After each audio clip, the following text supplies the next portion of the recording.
Greetings, my name is Robert Lehmann. I'm the Director of Orchestras and Professor of Violin at the Osher School of Music at the University of Southern Maine. And today I've made this video to help you prepare for your 2024 All-State Violin auditions. The auditions require three parts. The first are scales, which for this year are the G major 3-octave scale and the D melodic minor 3-octave scale. The second part is your concerto, which this year is an excerpt from the first part of Mozart's Third Concerto in G major, measures 38 through 94. And finally, the prepared orchestra excerpt, which this time is from Dvorak's Serenade for Strings, Last Movement. So let's get started. With the G major scale, this is one of the first things the judges are going to hear from you. So naturally, you want to make sure you've practiced this so that you can play it really well in tune, but you also want to make sure that you start out with your best and most expensive sound.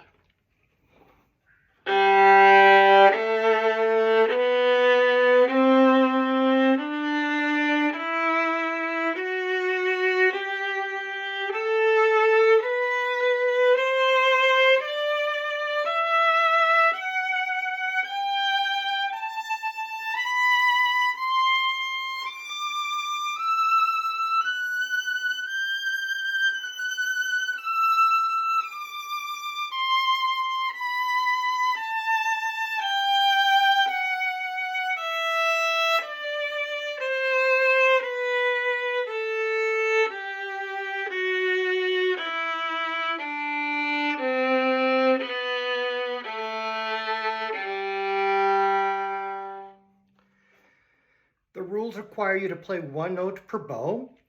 And as you probably noticed in my playing, I employed just a little bit of vibrato. We don't want to use too much vibrato because that can sometimes cover a multitude of sins when we're trying to really use the scale to show how well in tune we can play. Vibrating too much will sometimes, pull the wool over people's eyes, and they don't like that. The judges want to know that you really know where those notes are.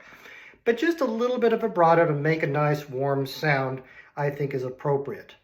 If you noticed, I use fourth fingers going up. So some people will play open strings going up, but I like fourth finger.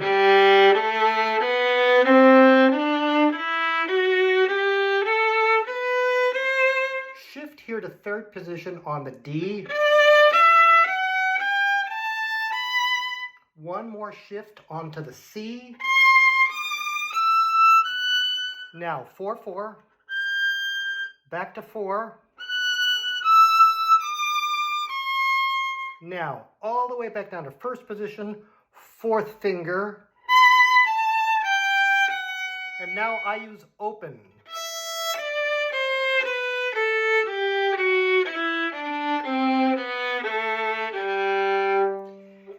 Your teacher might have a slightly different fingering than that, but this is what I use, and it stood me well for, gasp, 50 years now. The D minor scale, I suggest that you start it in third position. Second finger, and start your way up from there. So second finger, here comes the half step to the F natural.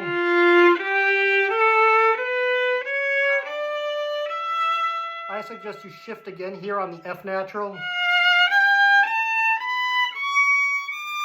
A shift on the E, and one more shift on the G. 4-4. Now be careful, coming down now in the melodic minor form, we have a whole step coming down.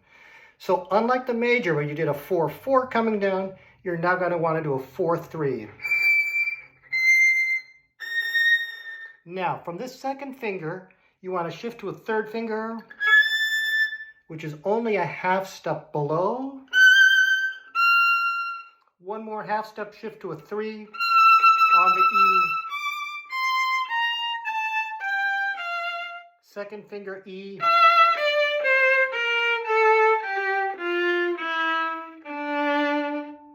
So as a reminder, you want to start third position, second finger. A shift into fifth position on the F on the A string.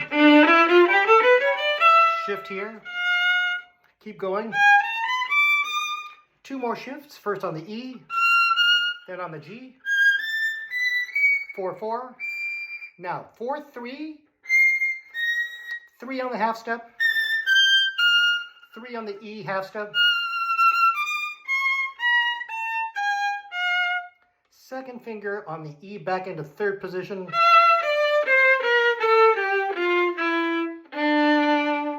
and you end where you began in third position. Something else that the judges might be listening for when you play your scales, in addition to really good intonation and really nice tone quality, is for those ring tones. Those of you who saw my video from last year know I talked a lot about ring tones, and that's when, for instance, when you play a second finger on the G string, you should actually be able to hear and see your open D string vibrating sympathetically. And when you hear that ring, you know that you're right on top of the intonation. And that's something that the judges will certainly be able to pay attention and look for. Okay, let's move on then to the Mozart Violin Concerto.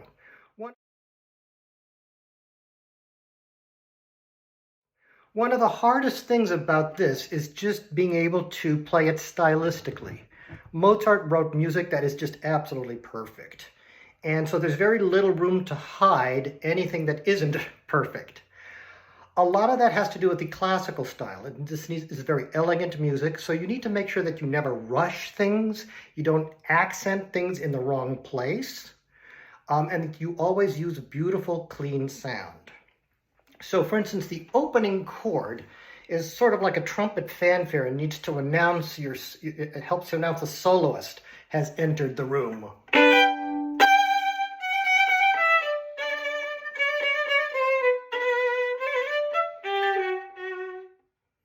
So there are a couple of ways to do that. You can either do 3 downs in a row, and then I just continue from there. Hook. Instead of a little trill, you can also do a little turn. Now be very careful with that second beat. The last thing you want to do in this classical style is to give that second beat an unexpected bump. So coming down from... There's no exclamation point at the end of that sentence. This is all about bowing to one's partner, curtsying to one's partner. It's very elegant, courtly music. If you'd like to, you could also start that first chord up bow,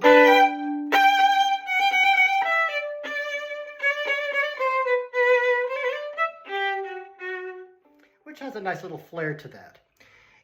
Whatever you decide to do, make sure that you start all the strokes from the string, whether you go or want to make sure that momentarily you're on the string before you move, and then you'll get a nice clean articulation. Now, we started on a G, and you play that first phrase. Now what happens? We have an A. So I'd like you to think about the fact that as loudly as you'd like to play that first chord, you still have to save a little bit for that A that's coming up, which is, after all, a note higher. And you want to make sure that that is a little bit more impressive.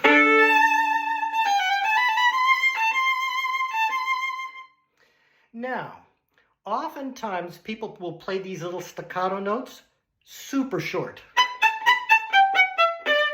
because after all, they have staccato notes on them. But I think we want to make sure that we fold these in nicely into this classical style. And after playing this wonderful trumpet fanfare and all of this stuff, it's hard to control a staccato stroke forte. So I encourage you to go ahead and use a little bit more of a broad stroke for these. Or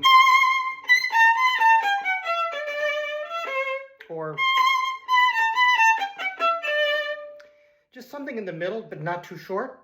And I think that'll work pretty well. Two things that I do to sort of make it a little bit more comfortable for myself. After bar 43, I go to the second position on the B, third finger. And you see I'm still here in the upper half. Then I take the last 3 notes of the bar as up bows to get me back to the frog, to be able to go.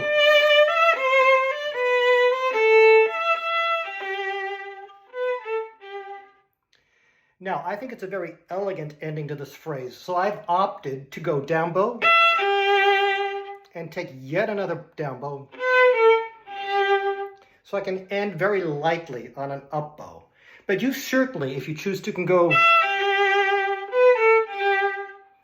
Just make sure you don't give it an unintended accent. Moving ahead to the next solo entrance, and you do not have to play these 3 tutti bars if you don't want to. You can just go ahead and skip them and come back in at the entrance in bar 51. I like to start this in position, in 4th position with the 3rd finger.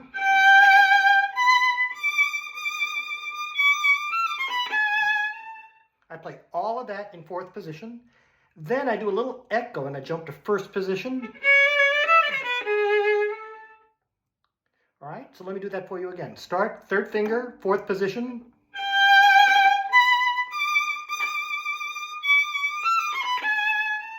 Then down bow again to get that little echo.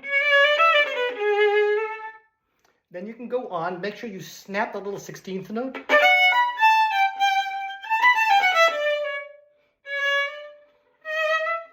Now these 2 little notes are very much in Mozart style.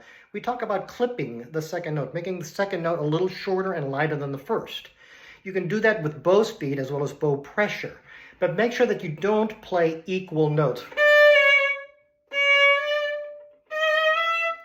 because that's not really in Mozart's style. So experiment with moving the bow a little faster at the beginning and a little slower at the end.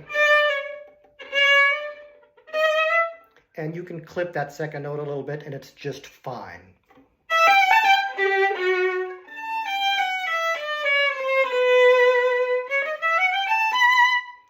When we get to this next passage,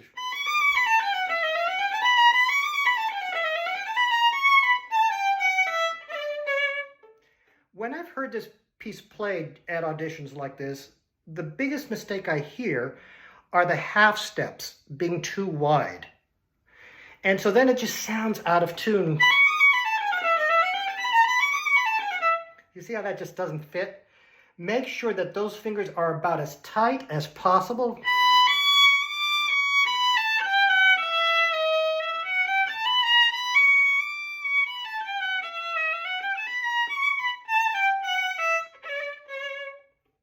Good. Going on, some editions have this little next entrance done with a slur on the down so that you do a ricochet or jeté stroke. That's fine. Usually the ricochet works better at a slightly faster tempo than what you've been cruising at, and so it sounds like it's rushed unless you can really control those downs. I have a different view of this. I think that Mozart primarily was an operatic composer. He always had characters in mind when he wrote his music. So I think this first lick is kind of a trumpet fanfare, kind of announcing a very important character coming on stage. And as such, I play it quite robustly. Then I contrast that with something a little sweeter and lighter. Back to that first character. And again, sweet and light. To get this to work pretty well, make sure that you start from the string, 3rd position, shifting down to 1st position. Stay right there. The high 4th position, with the D sharp. Then all the way down to 1st position. Now I go back to forte here, so that then I can make a little echo the 2nd time. Now, even though you might still have staccato dots on those separate notes, don't try to bounce the bow. Keep it on the string with teeny tiny little bows, and it'll sound nice and clean.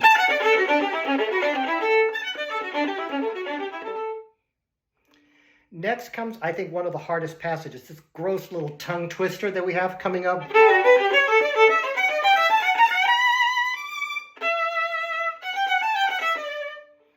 No way around it, you just have to practice it a lot. But realize that you want to start with less bow because if the right hand remains relaxed and not stressed out, the left hand will follow suit. If you're using a lot of bow and you're spazzing out with your right hand, the same thing will happen to your left. Okay, so what I do, I start in first position. Oops, sorry. Then go to third position on the B. Then back to first position, I hook this in. So down, down again. Next entrance traditionally is done on the G string. I like to start with the second finger because I can find that in my sleep. Then I go up to a first finger. Again, you might have staccato dots, but these are not necessarily to mean that everything needs to be short. It's also short, but in the character of what you're playing the phrase. So if it's this big, pompous character, then the staccatos also need to be fat and pompous. Then lighten up for the scale. Clip those two notes. Stay in third position. Now make sure that as you put that trill and the Nachschlag in, that you stay in tempo. You only have 2 beats. 3, 4, 1. So make sure you don't trill too long. Going on, you have this wonderful long note that you have.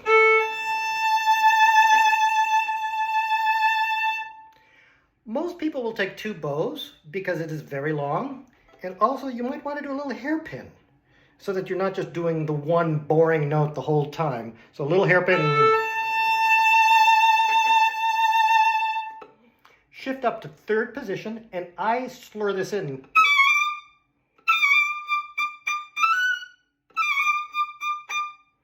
And then I take 3 ups to get me back down.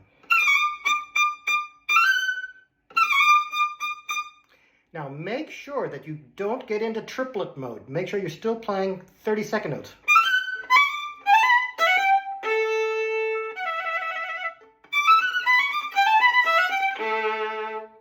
Now the fingering that I use to come down from the high D, you're in 5th position, 2nd finger, 3rd position, 2nd finger, reach back to 2nd position, 1st finger, open, open, 3rd position. Now, little lift of the bow, back to 5th position, 2nd finger, 2nd finger, 1st finger, open.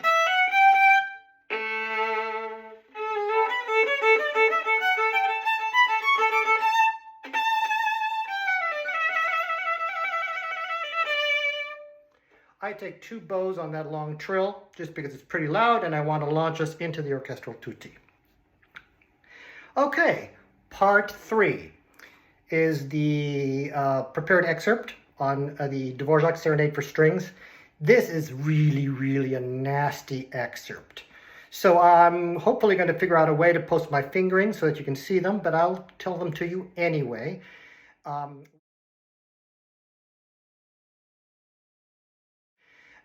We are starting in 3rd position on that A sharp. Remember, this is very soft, so I suggest we start in the upper half of the bow. Then up.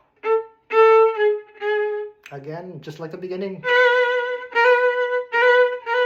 But now to down. Okay? So again, for starters, you start down bow in the upper half with a little accent. Up bow on that last 16th. Down bow. Now it's a 16th note, but down bow. Now go to 1st position. Scoot your 1st finger up for that B sharp. And then 1 tiny little shift up into 2nd position so that the downbeat of the next bar, that C sharp, is now on a 1. So now stay in 2nd position. And I recommend that you keep your first finger stuck between the A string and the E string. Don't even move it.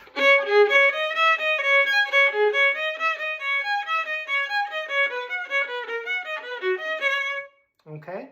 And when you get to that 4/4, same thing. Keep it stuck between the two strings and don't move it. I'll try to do that again in slow motion.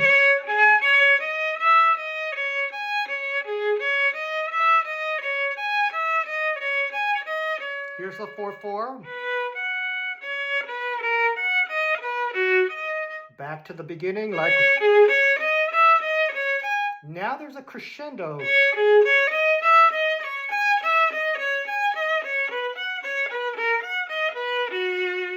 Now shift here to a third finger on the F sharp, the last note in the bar. Now you're in third position, and we go back to pianissimo. And you can still keep your first finger down.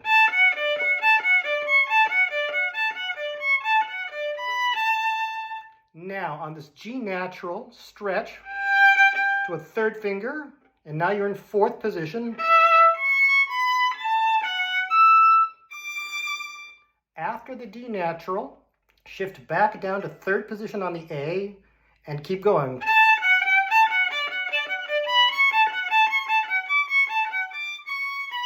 Now here comes a really tricky one. After playing that B, stretch your third finger all the way up for that G sharp, and then cram your second finger right next to it, and now you're in fifth position. Okay, and you stay there. Do the crescendo and the diminuendo, and then add a touch of vibrato on that last note. Now, you have to count out these two bars, but then you just stay right where you were. Here's the D sharp.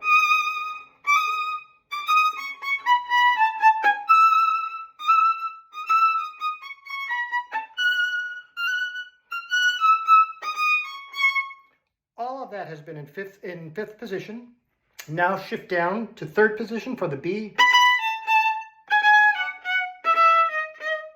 Now notice there's some accents here. I've done all of that in third position. Now finally we reach first position.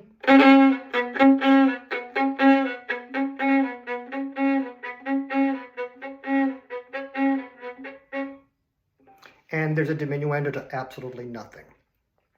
So working backwards, when you finally get down to first position for this lick,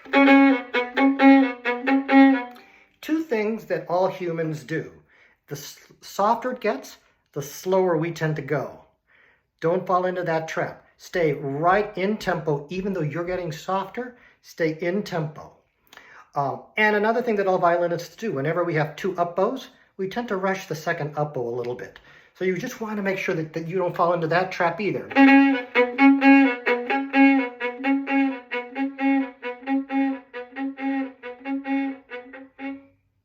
Okay?